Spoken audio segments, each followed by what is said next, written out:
देश का बजट आज पेश किया गया है। वित्त मंत्री निर्मला सीतारमण ने बजट पेश किया है। केंद्रीय राज्य मंत्री बीएल वर्मा इस वक्त बातचीत के लिए हमारे साथ मौजूद हैं। सर, सरकार द्वारा आज बजट पेश किया गया है, किस तरह से आप देख रहे हैं, क्योंकि टैक्स स्लैब में भी बड़ी राहत मिडिल क्लास को दी गई है।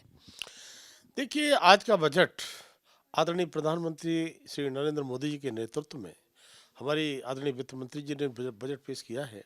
ये बजट ऐतिहासिक बजट है। ये बजट पूरे देश का बजट है। ये बजट समावेशी बजट है। ये बजट गरीब हो, मध्यम वर्ग हो, उच्च वर्ग हो, सभी के हितों का बजट है। तब मैं कहूँगा ऐसे बजट के लिए मैं बहुत बहुत बधाई और शुभकामनाएं देना चाहता हूँ, क्योंकि ये बजट देश के विकास के लिए मील का पत्थर साबित होने वाला है। सर, जो बजट पेश किया गया है, बिहार को लेकर कई ऐलान किए गए हैं और जो टैक्स में भी राहत दी गई है। विपक्षी पार्टियों का कहना है कि चूंकि दिल्ली में चुनाव है, इसलिए टैक्स में बड़ी राहत दी गई है और बिहार में चुनाव होना है विधानसभा का, इसलिए बिहार के लिए ज्यादा ऐलान किया गया है। जो इस प्रकार का कहने वाले लोग हैं, उनसे पूछना चाहता हूँ वो चश्मा ठीक प्रकार से लगा लें और सही चश्मे से जब देखेंगे तो केवल दिल्ली के चुनाव के देखते हुए बजट नहीं है, पूरे देश का बजट है। और इनकम टैक्स का रिबेट, जिनको इनकम टैक्स की छूट मिलने वाली है, पूरे देश के लोगों को मिलेगी, केवल दिल्ली के लोगों को नहीं मिलेगी। और इसी प्रकार से बिहार की जब बात करते हैं, मुझे लगता है कि बिहार की जनता का अपमान करना ये ठीक नहीं है। और बिहार का विकास अगर होगा तो उस देश का विकास होगा।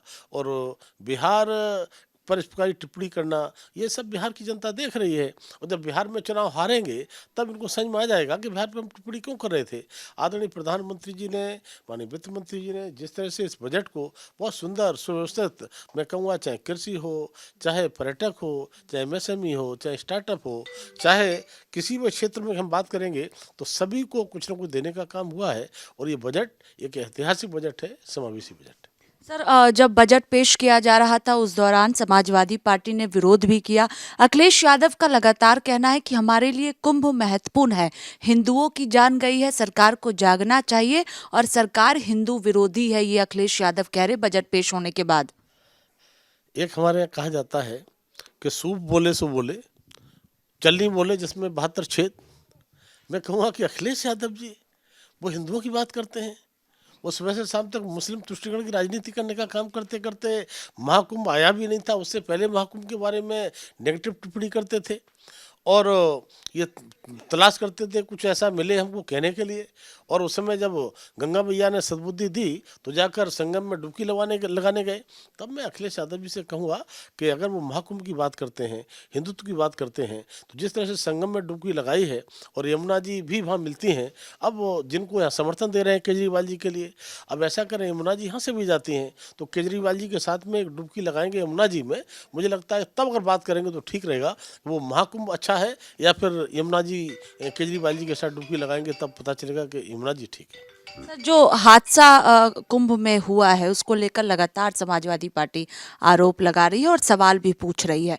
अखिलेश यादव ने यहाँ तक कहा है कि सरकार इंतजाम में पूरी तरह से फेल है, सेना की वहां पर तैनाती की जाए, ये भी अखिलेश यादव ने आज मांग की है। देखिए, माननीय प्रधानमंत्री मोदी जी की सरकार और योगी जी की सरकार, दोनों सरकारों ने जिस तरह से महासुंदर व्यवस्था की है, मुझे लगता है कि अखिलेश जी जैसे कुछ लोगों को छोड़ दिया जाए तो पूरा देश ही नहीं, दुनिया के श्रद्धालु तारीफ करते हैं।